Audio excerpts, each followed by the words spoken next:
Text me when you want to come. What Um, time? yeah, I am going to see if Dr. Ding is available or not. I would like to talk to her about my current situation as well.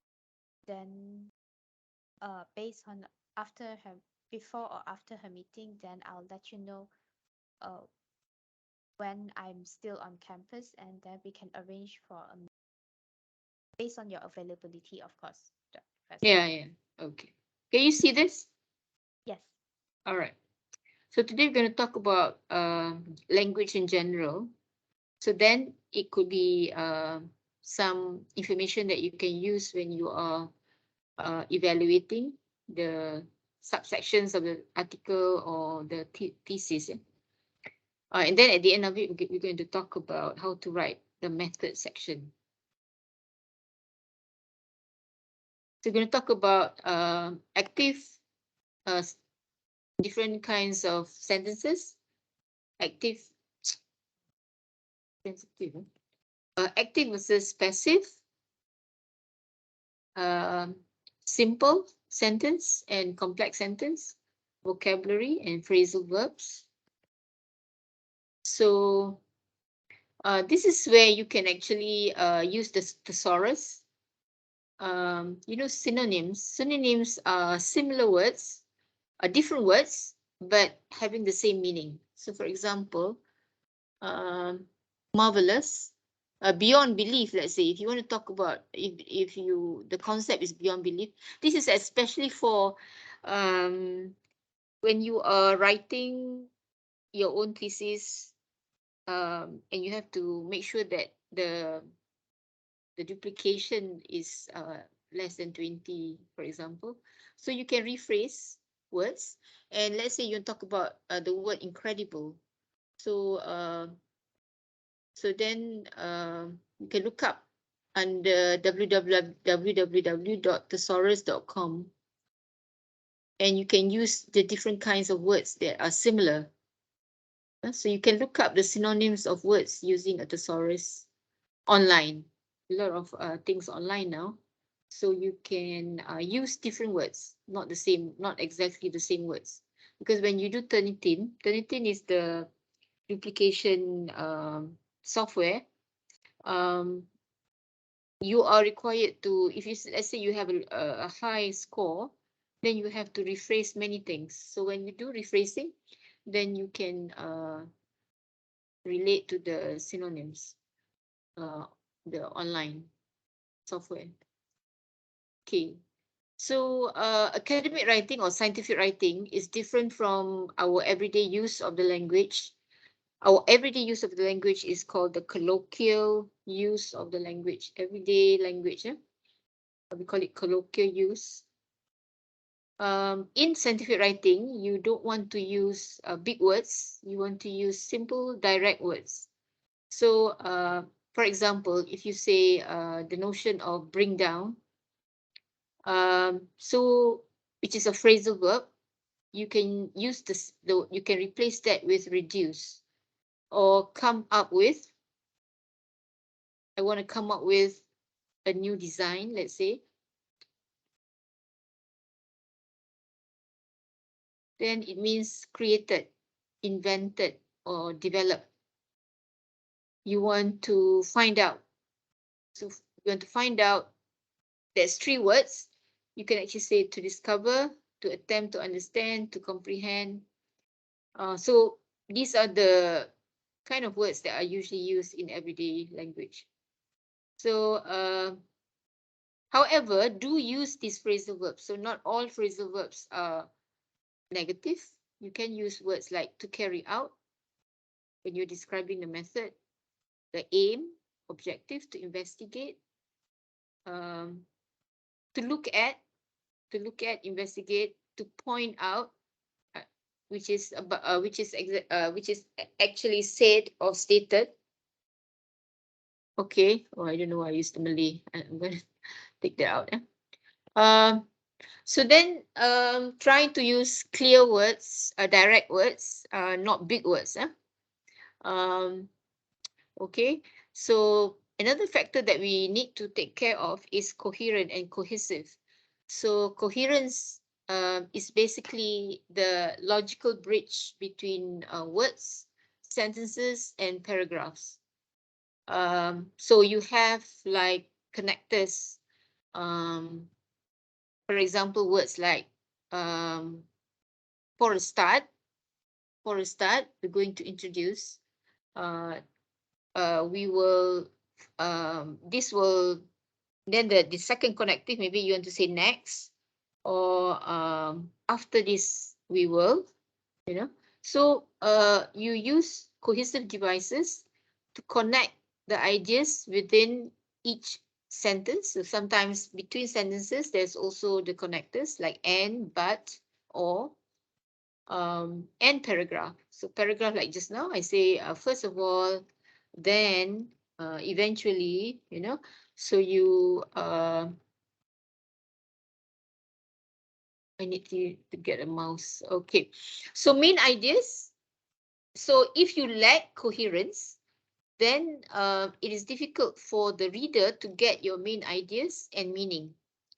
So it's very important to use connectors so that it connects one idea to the other, and it brings together the similar ideas together. Yeah? So so what are the tips?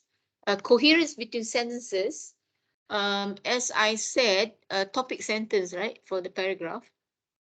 But in a bigger writing, for example, a thesis, you would have a thesis statement. So a thesis statement gives a structure to your writing. For example, you're looking at the article, so there will be a thesis statement. There'll be a statement, one statement in the introduction, for example, which gives the main idea of the writing, and all the other sentences will support the thesis statement. Yeah? And then when you have a paragraph, you have the topic sentence. A topic sentence is also the main idea of the paragraph, and all the other sentences in that paragraph is supporting the topic sentence. So that means in one paragraph, you cannot have more than one topic sentence. You can one paragraph, you cannot have more than one idea. Because once you have more than one idea, your paragraph gets very weak. Weak, not clear, confusing. Okay. Coherence can also be created between sentences by repetition. By repetition means you repeat the word. So when you keep repeating the word, then the reader will know that that is an important word in uh, that text, for example. And you use transitional devices. So repetition of words across sentences help to reiterate, to emphasize the same ideas between sentences. One of the function of repetition is to create coherence. So you repeat the same word or phrase at the end of one sentence and at the beginning of the next sentence to show how the ideas connect.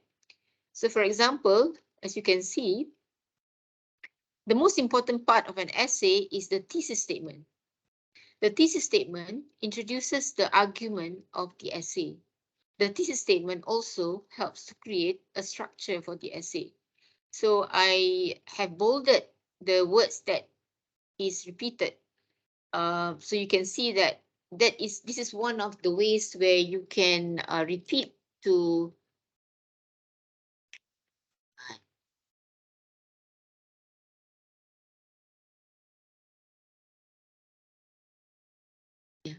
this is one of the ways where you can repeat and to make that connection. So in this example, the repetition of the phrase thesis statement helps to unify the three sentences by taking the end of the first sentence, thesis statement, to the beginning of the second sentence, and then emphasize again in the third sentence at the beginning. Okay, so when you do that, people know that this is your main idea. You are talking about that one. Yeah? Okay, so the second one is transitional devices. So Another way of creating coherence is using words that show time. So transitional words like first, later, then. Examples which show time, also to help the ideas flow more smoothly. Transitional devices are also like signposts. So if you say at the outset, then after that, finally. So that's also transitional words, which are acting like signposts and tell the reader what is coming up and where and what is the discussion on. Sometimes the transitional devices that you use will define the genre. So for example, if you are writing about procedures, so then transitional words of time is very important. Like if you're talking about how to do programming or how to build a robot, so you will say what are the initial steps, and after that until you get to the end. So then it also defines the genre, whether it's a recipe or whether it's a procedure to do something. Yeah. Okay, then also there's coherence between paragraphs. This is between paragraphs such as therefore, however, all this, yeah, yet, thus, on the one hand, on the other hand. And this really ties the paragraphs together and make your whole text quite cohesive. So you can you can use it between sentences, between paragraphs, and then coherence also convey the point of view, which is the point of view of the writer, yeah, or the person telling the story. So that's why sometimes when we are doing for example, writing a literature review, there'll be a point of view. If you're reading someone's article, you can sense a certain point of view, because the writer will present you all the theoretical framework, all the studies, but he will be inclined for a certain theory or a certain group of studies. So it is giving you the point of view. Okay, this one, the paragraph, as I said just now, is also a way of achieving coherence. In a paragraph, you have the main idea, which is a topic sentence. And then all the other sentences are supporting sentence. And finally, the concluding sentence will summarize, will give some resolution to tie up all the other sentences in the paragraph. So topic sentence, supporting sentences, and at the end is the concluding sentences. So transitional words, in a sense, bridge the gap between words, between sentences, and between paragraphs. So it's very powerful. Huh? So if you want your writing to be effective, then use these coherence devices. Huh? So when you are evaluating someone's writing, that is something that you should look out for also. Are his paragraphs strong, clear? You can identify the topic sentence with the supporting and the conclusion. Are the paragraphs in the text, relations between the paragraphs in the whole text, whether that is moving smoothly, is logical. So you can actually review that in terms of the structure of the writing. Okay. So these are certain YouTube videos that you could watch to know more about cohesion and coherence.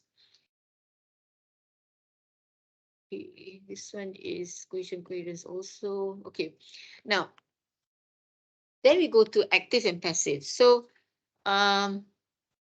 so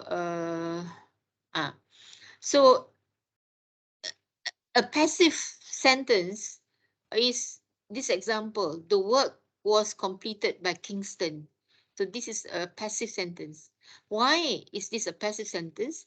Because the subject of the sentence is the object being acted on. So if you look at this sentence, you know that the doer of the action is Kingston. Here, Kingston is the doer. But actually, in a passive, the subject goes to the object position, and it is the object of the preposition. This is very normal of passive. And what you see at the beginning of the sentence is not the subject. It's actually the object. Because there's a reason why we do this, or the writers do this, is because we want to focus on the work. Sometimes we don't even say who does it. So for example, you can say the work was completed in 2022. So the doer is not mentioned. So sometimes the agent or the doer can be optional. You compare that with the active voice, where it's active, the subject performs the action. So then you say Kingston completed the work in 2022. So in this case, the agent or the subject is at the beginning of the sentence, and this is the verb, and the object of the verb. The object of the verb complete, which is the work, is after the verb. So this is the active voice, and the top one is the passive voice.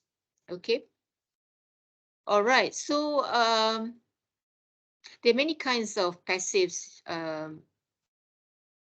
Maybe when we look at articles, we can see what kind of passives they use. Okay, throughout the 20th century, passive voice was the prevalent linguistic feature of scientific writing. So meaning that when you read an article, for example, they use a lot of passive voice. However, in the 21st century, there is a shift. Most writing guides, such as the APA 6th edition, they support the active voice for clarity and brevity. Clarity, clear, brevity, brief. Yeah. The general opinion among scholars is that passive voice make writing flat, because as you see, the passive voice, the object is dominant, is prominent beginning of the sentence. So sometimes when you have a lot of that, it makes the writing quite flat, and it implies evasion of responsibility in writing of any form. So for example, if you don't want to mention the agent, sometimes they say there is a conscious effort of not mentioning the agent, and then it looks like you don't want to declare or you don't want to take on the responsibility of a certain action, for example. Okay. Usually in the method section, you use passive, because when you write the method section, you've already done the research. So you are telling about how you set up the research using past tense and passive. Okay.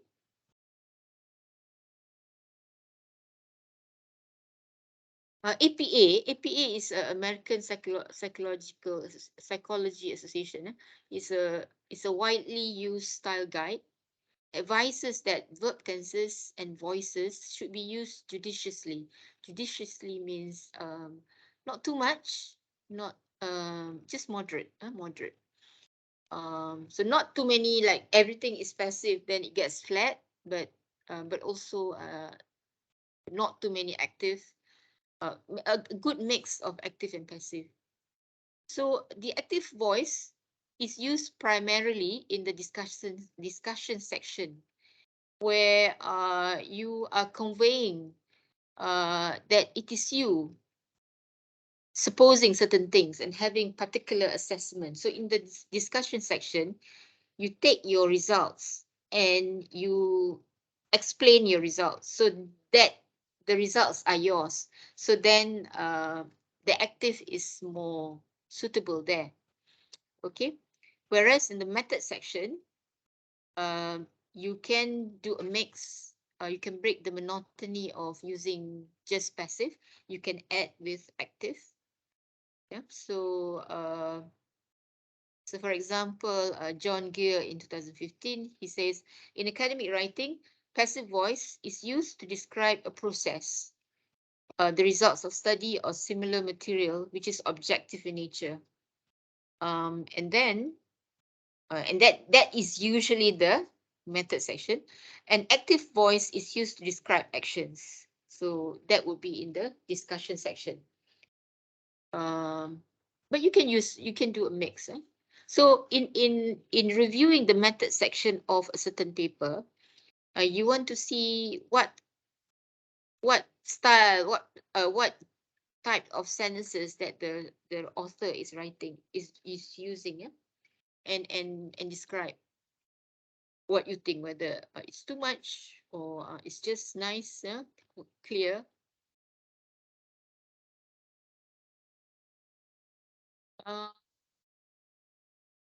Okay, so this is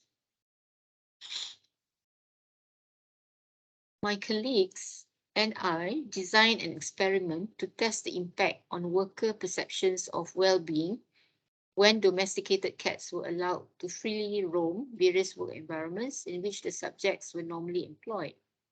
3 test environments were selected for our experiments: a law office, a lab in which experiments were performed using laboratory rats, and an automobile assembly line. One-way mirrored glass panels were installed, passive, to allow video cameras to record the activity, and researchers to observe the same and take notes. Now this is passive. This is active. Researchers to observe the same and take notes is active. We secretly inserted observers. This is also active past tense. We secretly inserted observers directly into the work environment. These observers posed as outside contractors and were uniformed, passive, as maintenance and cleaning staff, coffee and water service vendors, and similar supporting personnel. The observers were drawn from the students, passive, were drawn from the students who were matriculated, passive, into the experimental psychology courses from which this study had been developed, as an example of such studies generally. So you see more of passive than active.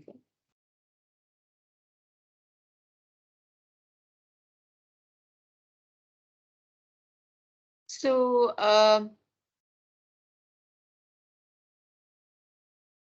this is let me see whether I jumped or no. Okay. So this is an enhancement tool that you can use, software, I guess, where you can do language enhancement for scientific writing. And then they have grammar and language correction and some suggestion of phrasing, subject-specific suggestions. It also recommends phrasing preferred by mostly style guides, which is an important aspect of technical writing. When you say style guides, we're talking about APA just now. But a lot of journals are actually using APA.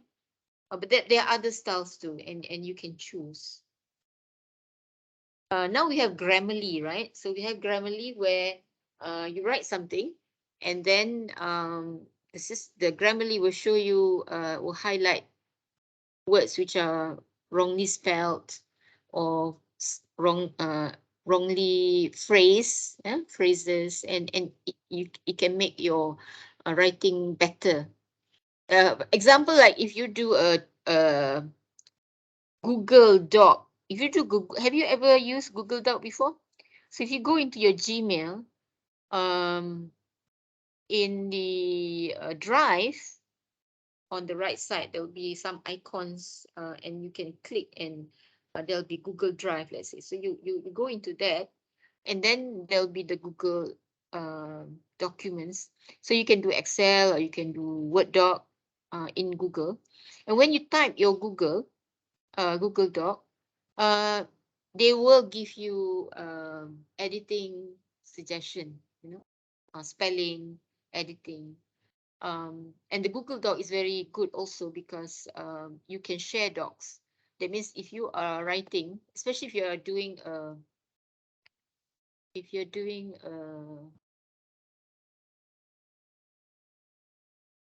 a group work, you can share a doc. Okay, let me see if I can. Back.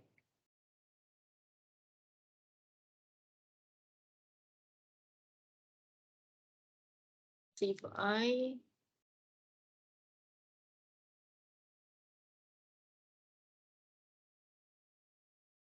see if I show you this. Go into my Gmail. Right? And there's the dots here, right? So I click that and there's the drive, Google Drive. So I go into my Google Drive and then I can add new. So I add new. And then you can do a Google Doc, Google Sheet. Let's say Google Doc. And you can type. So let's see if I type I tend to think that I is I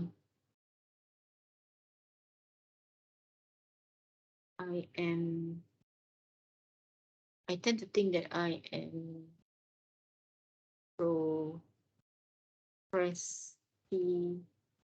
say I do a wrong one, procrastinate. I tend to think that I am procrastinating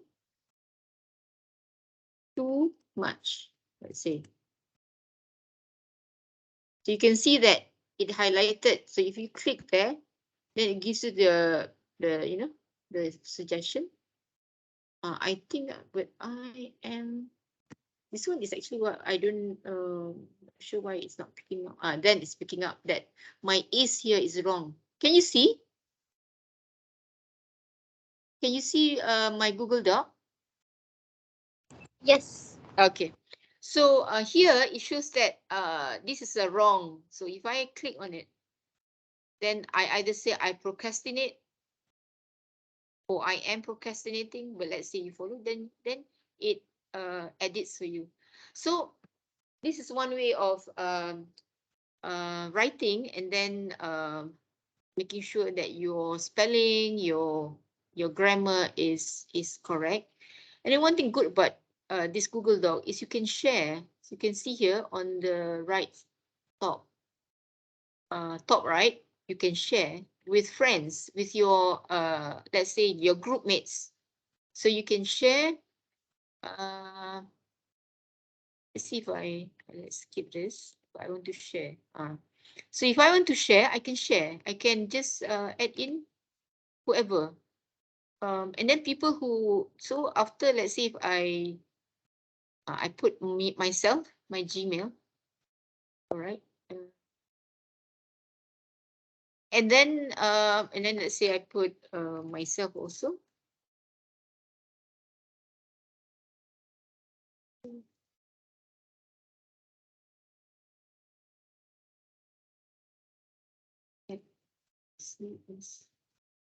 Let's see if I do this.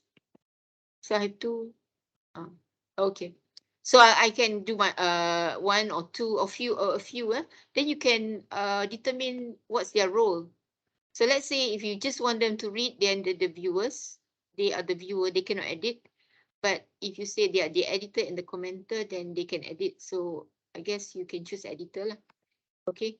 And then you can say this is the first draft. Please comment. Let's say. So actually people that you share your doc with, they'll be able to see. So I send. Okay. Yeah, share anyway. Okay, so if I open my see if I can.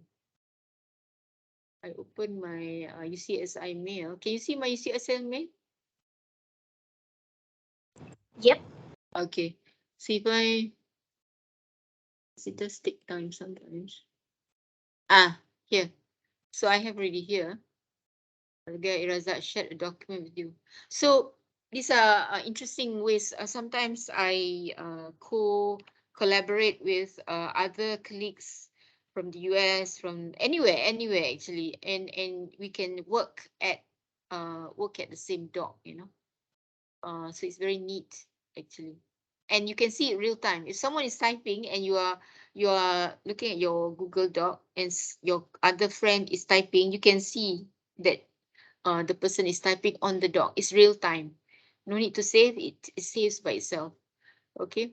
So that's all right. And then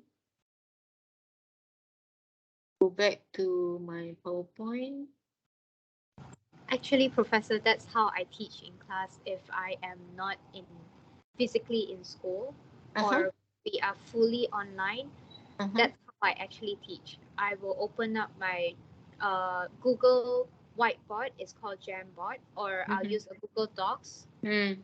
and then all of the students will be able to communicate and add notes together. Oh, yeah. Neat, isn't it? Yeah, Yeah. Google Meet, Google Docs, Mm. Google Slides, Jamboard. Mm. Yeah. Okay, so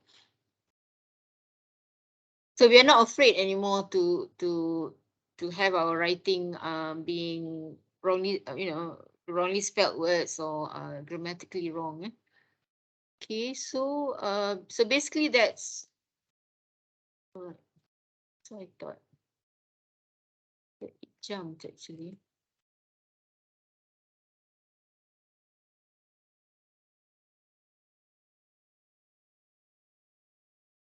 So, uh, so let's say another aspect of writing that you want to look at is used to be that we have footnotes, you know. So when you are typing a doc, we have at the bottom of the page, you can add notes about something. The notes are usually include information that is not directly relevant to what you're discussing in the text, but you want to give some historical background, let's say, so you can put it in the footnotes. So footnotes are a useful way to include information that has value, but not directly related to what you're saying, but you want to give more information, background information, usually some comments, for example, um, some related events connecting to that concept, for example. Sometimes though, academic writing overuses footnotes and the reader suffers because it keeps you away from the text. You have to stop and read the footnotes. So some footnotes are very long, and then that is where the reader gets maybe they might get lose interest when the footnotes is too long. So actually now we don't have footnotes. We do have footnotes, but people don't use footnotes. So when you look at the journal articles, they don't use footnotes, but they do endnotes. Okay, so you can do endnotes. So ask yourself, do you need to use footnotes? Um, if the information is important enough to warrant its own footnote, it might just be important enough to be included in the body of the paper. So um, but having said that, we usually now use endnotes. Yeah? And you rarely find a text nowadays that uses footnotes, but it's something that people use. Yeah? Okay. And then when we are writing, uh, plagiarism, of course, we have to discuss this. Um, it can lead to a serious consequence. So that's why when nowadays when you are writing, you are required to do a Turnitin. Turn it in means you get the software to calculate similarities index of what you're writing. And that's why rephrasing is very important, using synonyms, So some plagiarism, but not all plagiarism, not all are bad. Some are good. Um,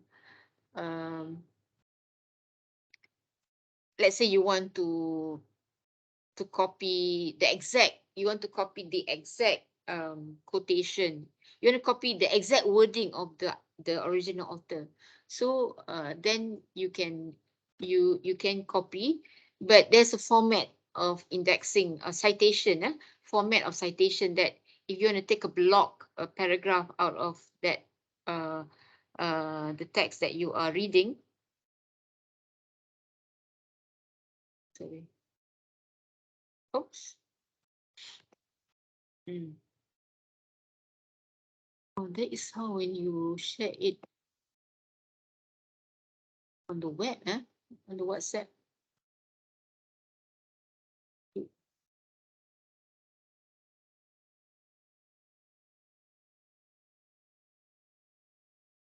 So there is a way of citing it, a way of putting it in your text. So when you put, so if you're copying like a whole exact words, and you like maybe 2 or 3 sentences, then you put it in indented paragraph. So how do you avoid, and then there's other ways, but usually you rephrase, you understand what it means, and you use your own words to write. Okay. Avoiding plagiarism is simple.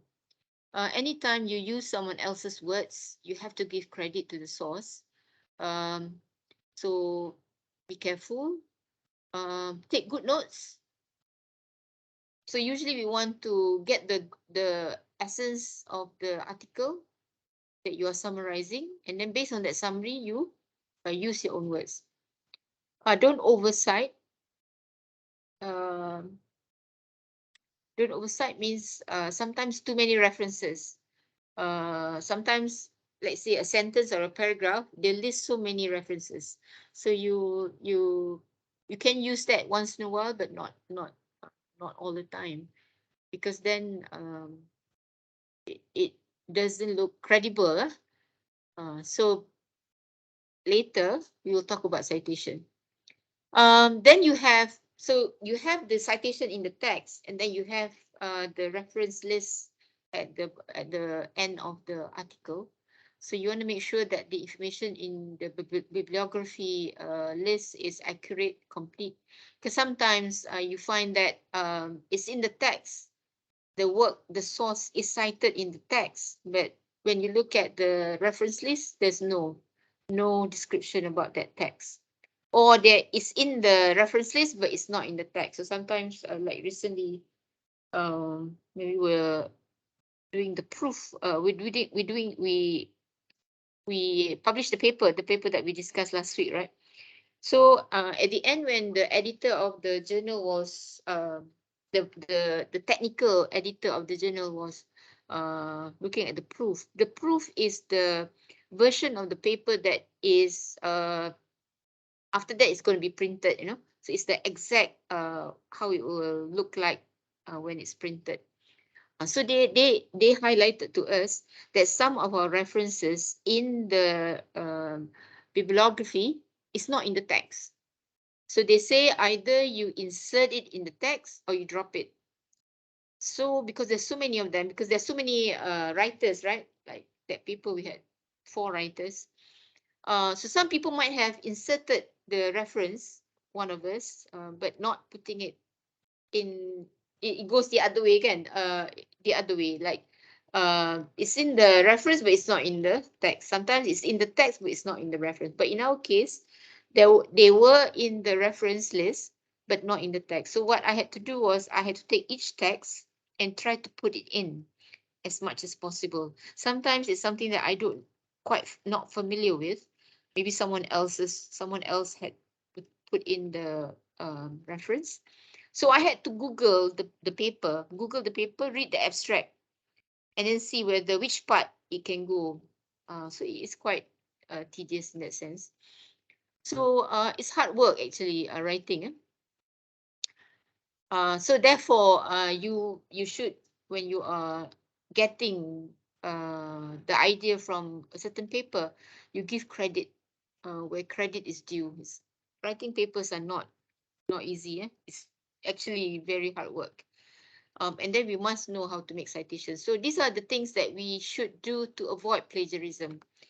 We try to avoid lah, because if you're writing your final project, for example, you have to put it in Turnitin, knowing that you are very careful about plagiarism. And of course, some journals also they require that the authors put the manuscript through the Turnitin or some other to plagiarism index. Okay, now let's talk about the method section of what's the content. So the method section in a paper. So the method section describes actually it describes I would say it describes the design actually first. Let's say I want to change this. I want to say study design.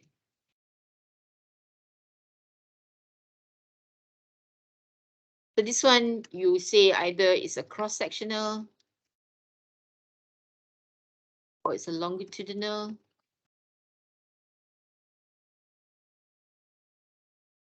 Okay. Strong. Two.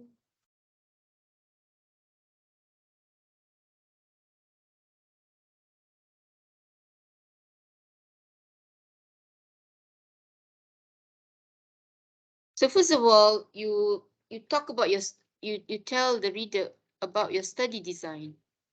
What kind of study design? What kind of design that you study design that you use in the article or in the thesis? Okay, this is very important because everything else will follow from there.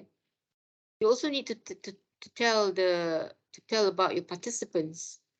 Usually about demographic information about them, gender, age, and any education, socioeconomic status, for example. You also need to talk about your sampling and sample size. Need to show what kind of sampling, random sampling, clustered sampling, or sample size. What kind of sample size calculation did you do? Sample size calculation is very important when you want to generalize. So you want to make sure that the number of subjects that you take, the sample size, is enough for you to generalize. Otherwise, you cannot generalize, and you just have to talk about the let's say 3 people that you studied or 5 people that you studied, and the information, the results that you obtain is true just for that group of people, although it can be inferred, but it cannot be directly cannot be directly related your results. So some studies, if you're doing a standardization of something, sample size is very important.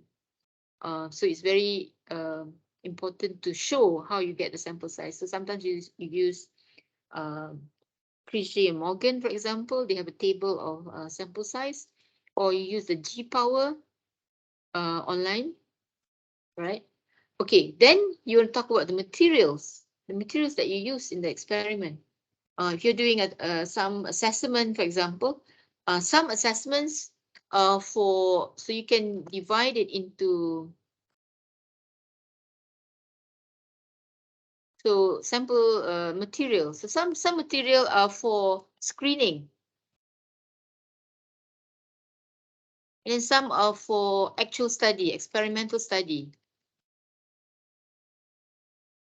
Meaning before you do the experimental study, you need to get basic information about their abilities. Okay, so for example, before I carry out my linguistic task, I want to know what is their baseline for language. So I do a screening. So one tool will be used for screening. Or you want to determine their IQ. So you do a IQ test. So that will be screening, because you want to see whether you want to make your subjects as homogeneous as possible. So screening is one of the ways that you make them homogeneous. Okay. And then you need to tell us about the procedures. What are the procedures that you are going to use in the study during the experiment? These are what also called research protocols.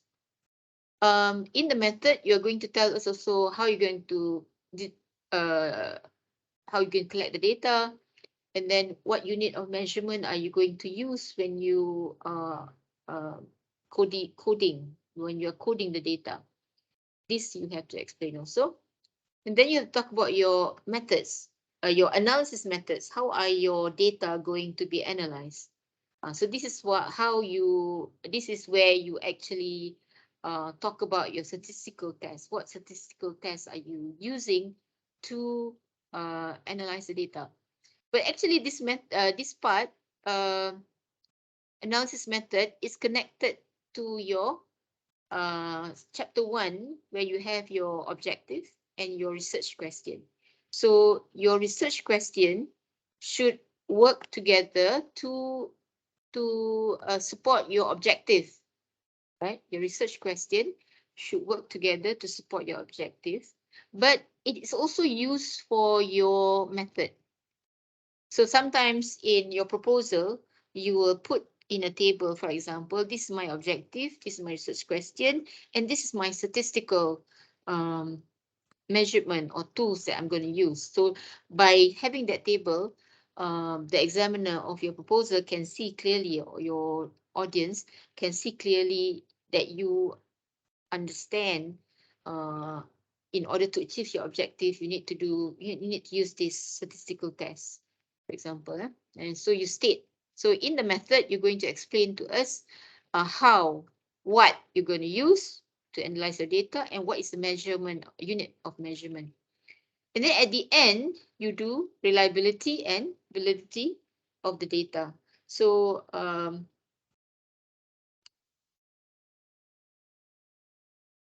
so for example, reliability, you can do a retest. That means you test at one point in time, and then lapse 2 weeks, you test the same subject again, the same participant again. So that's retest. You want to see that over time, when you apply the same test over time, the results does the result differ or is similar? If it's similar, that means your test is sound, is reliable. Then the other one is you do iterator.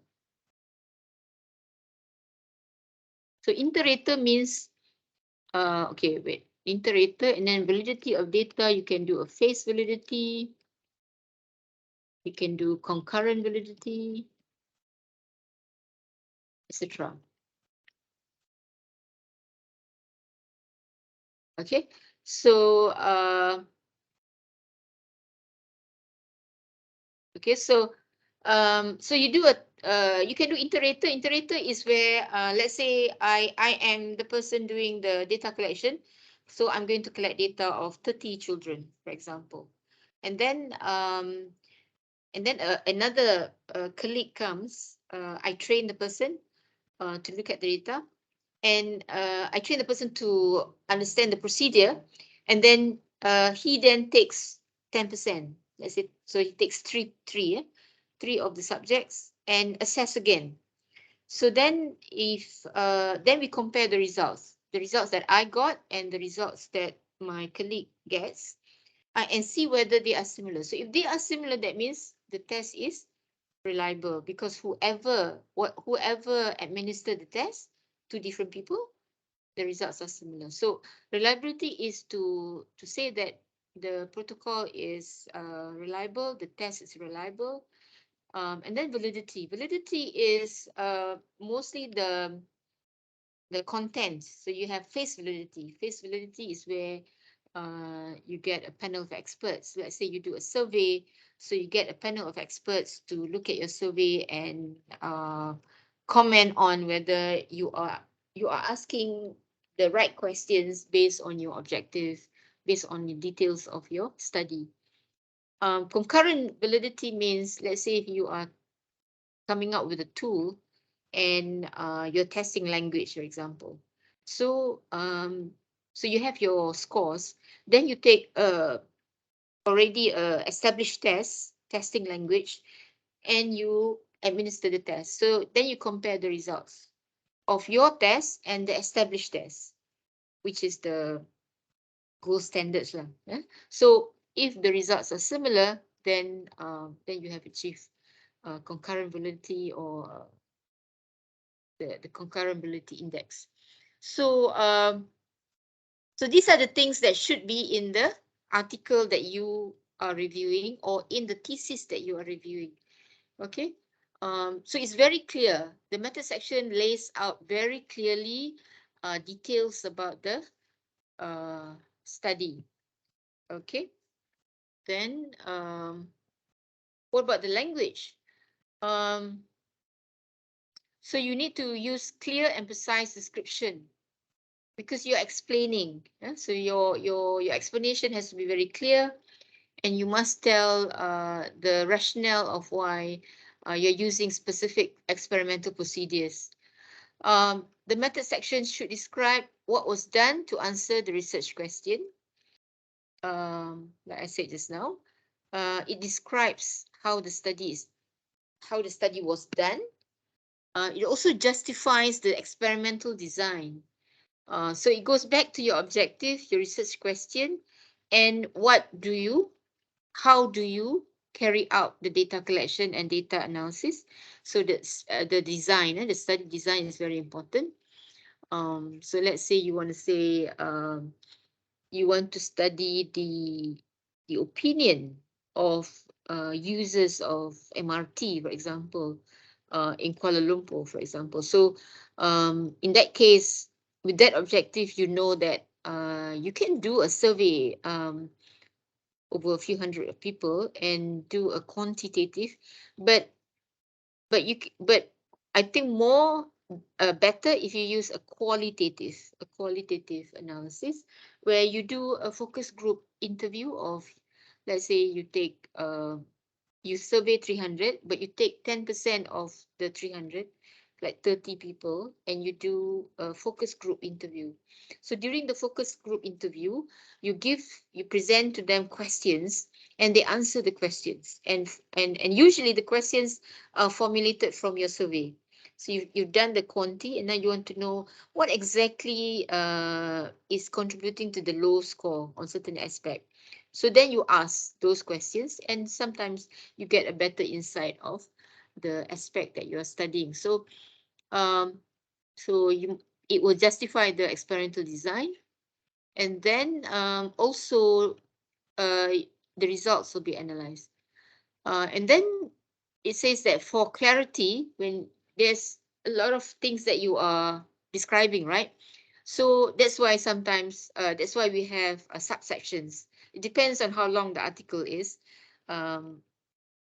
Sometimes you can have subsection, but also sometimes you just have one section, and then you divide it by paragraph. Okay, and the organization of the material in the sections will be organized from the most important to the least important. So you can see like this. Most important, which is the study design, and then reliability and validity is the least important. Least important because it's not really your result, but it is saying that your result is reliable because you've done this reliability and validity test. But insofar as the content of the study, the study design, participants are more important than the top most important compared to number 8, for example, reliability and validity. And you use the past tense.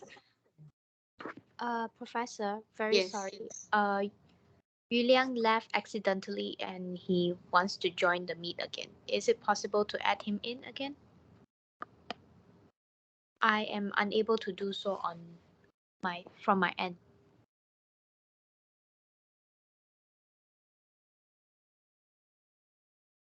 And also poetry also left accidentally.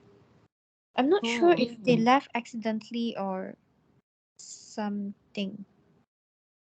oh yeah, you're the only one, yeah? Yeah, they accidentally left, and now I'm the only one here, and they're both texting me.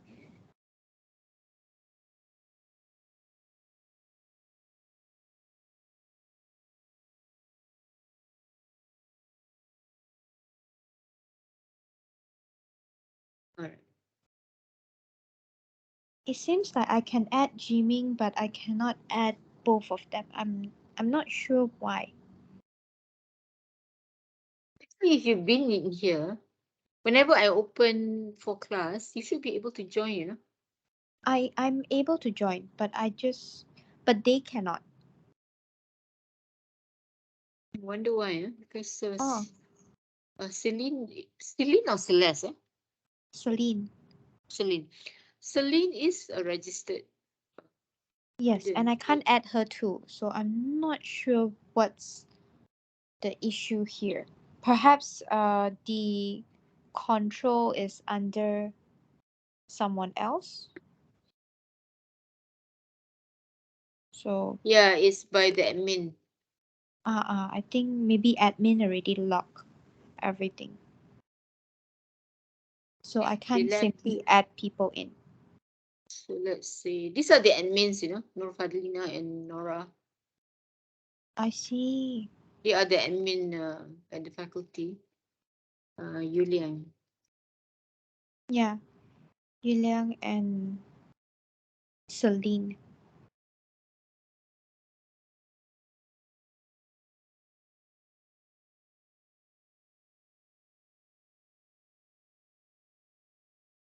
I just saw them popped out, and I thought they left to join another on another device, Mm-hmm. but it turns out they cannot rejoin or something. Mm-hmm. Mm-hmm.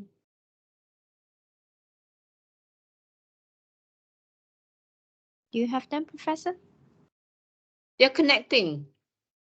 Okay. Let me reply them and then ask them to click join. I'm gonna end by 8:15 Mm, because I have to do my prayers. yes. So yeah, a bit more.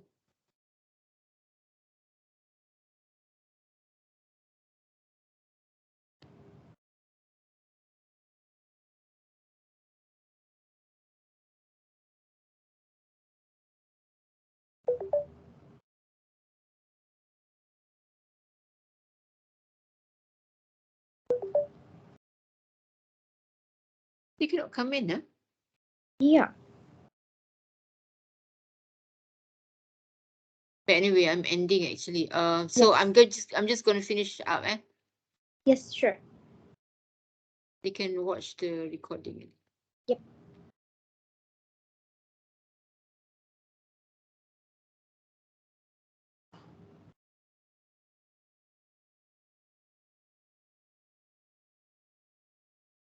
So we use the past tense. But Mm-mm. if you are writing your proposal, it has to be future tense.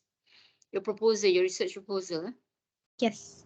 must be in future because sometimes when people apply for ethics, so after you present your proposal and you have you're ready to, after that you based on the uh, comments of the reviewer, your examiner, you will then work on improving the proposal, and then you're ready to apply for ethics. So when you apply for ethics, sometimes some people they write the method in past tense, then the ethics people who go through the proposal will actually ask, why are you using passive? Have you done the work? Because you cannot uh, carry out the study if you have not passed, you not get ethics approval. So sometimes it's just a matter of confusion between using the tense. Is it future? Is it past?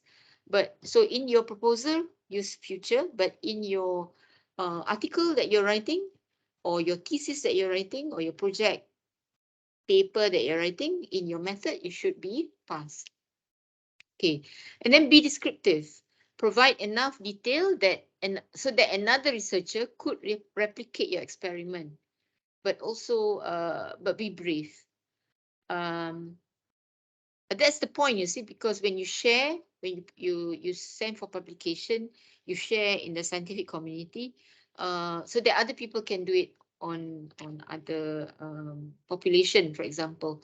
So you need to be very detailed, very clear, and detailed, clear and brief. Okay, so avoid unnecessary detail that is not relevant to the outcome of the experiment. This is not the place to do your referring to works. Not the place to cite references, for example. So sometimes some people in the method, they're still citing references. So when you cite references, you tend to write a lot because you're trying to describe the person, what the person is doing. So that makes it unnecessary detail. So actually all your referencing, talking about method that's used in other studies, it all should be in chapter 2, which is your uh, literature review section. And so when you are writing your method, you don't need to refer to references already because you've done it in your chapter 2. And then you have to use an academic tone.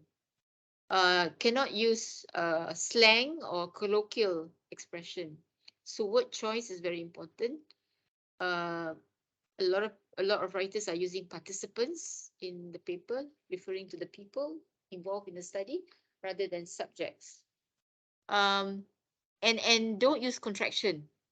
Can't, won't, couldn't. No contraction in formal writing, in scientific writing. And then use the APA format, keep a style guide, a certain style that you use, be consistent, actually. Yeah. So some of the style guide will tell you how to write your method section. Um, yeah. Make connection, meaning read through each section of your paper for agreement with other sections. So if you mention procedures in the method section, these elements should also be discussed in the results and discussion section. So that's why, let's say if I'm writing my discussion section and I introduce some new method, that's a big no-no, because if you're using a method section, you must have set it to be discussed in the literature review. So the literature review is a place where you describe the studies, you describe the theory, you describe the method, whatever, all there. And then when you write your discussion, you just say referring to the or refer it to the literature review section. You don't need to be adding and if you just bring up something new in discussion, cannot be something new. So if you bring up something new in the discussion section, then the reviewer or your supervisor or your examiner can actually put a mark against you because you are introducing something new at the end of your paper. Okay, so there is a connection between sections. Um, the same thing like conclusion. You're concluding something, so you cannot be introducing a new idea in conclusion or new reference. So be sure about the function of each section in the article. Okay. Proofread your paper, of course. Maybe get someone else to read your paper. Sometimes we are so engrossed in what we're writing, we don't realize we are doing some grammatical mistakes or we spell things differently, wrong spelling and punctuation. As I said, you can do a Grammarly or you can do a Google Doc. Yeah. This is a paper that you can read about method section, and then I actually also was looking at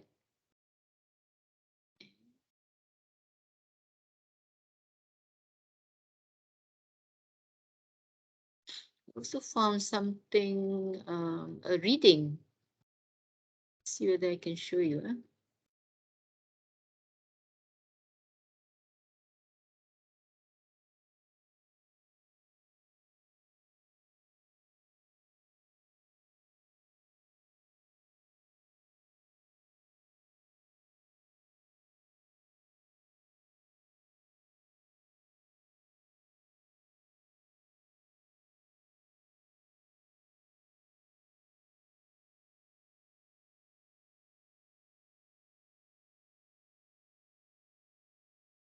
This one.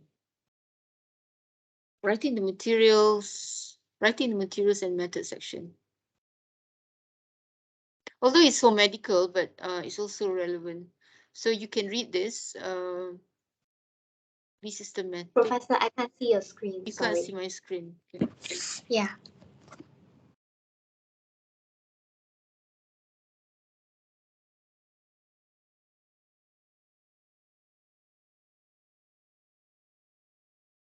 Thank you. I can see it now. Okay. Right. So how to write materials and methods. So be systematic.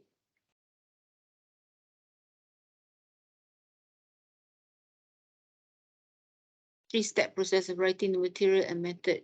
You talk about your research plan, which is your study design, sampling, sample size, and then you talk about the materials of the participants, and then describe the methods. Usually if you're writing in a journal, there'll be instruction to authors. So you have to follow the instruction of the journal. Otherwise, they're not gonna process your manuscript. So you have to follow. So here are certain tips describing the materials. They talk about animals, drugs, describing the materials, cultures, tissue cultures. All this about biology.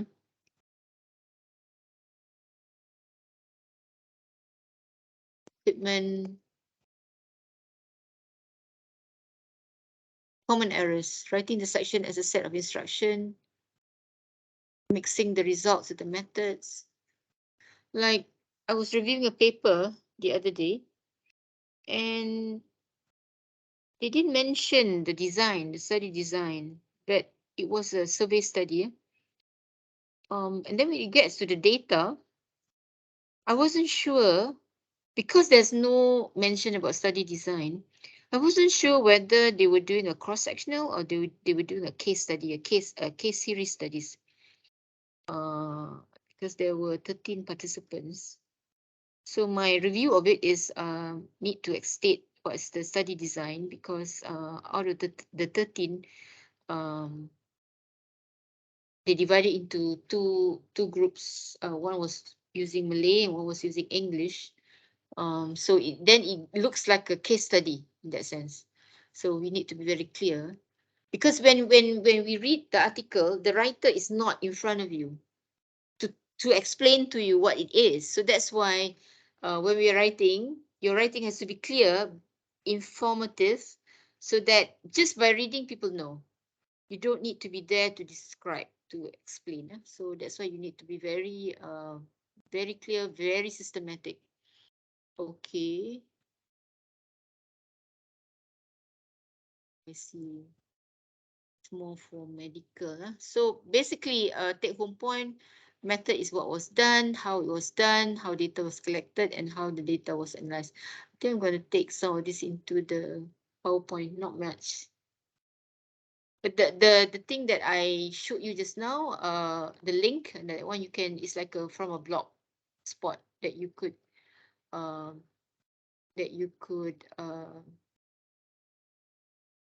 read to know more about that, so that you understand when you want to review. Okay.